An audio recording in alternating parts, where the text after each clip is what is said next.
Thank God it's Friday. Let's get it.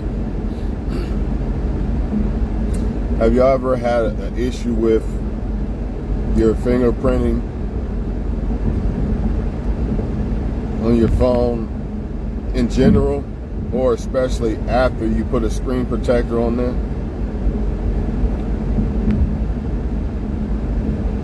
Well, I think I have figured out how to fix this issue.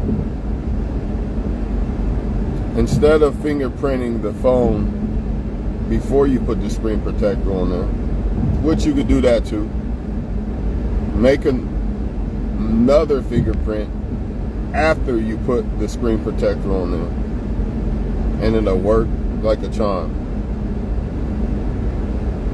because the fingerprint sensor is gathering your fingerprint information with the screen cover on there.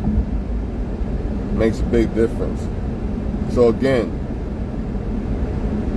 if you put a screen protector on your smartphone and your fingerprint sensor is not working correctly, put the screen protector on there first, then create a fingerprint, or create another one. You can do one without the screen and then do one with the screen. You should have no more issues.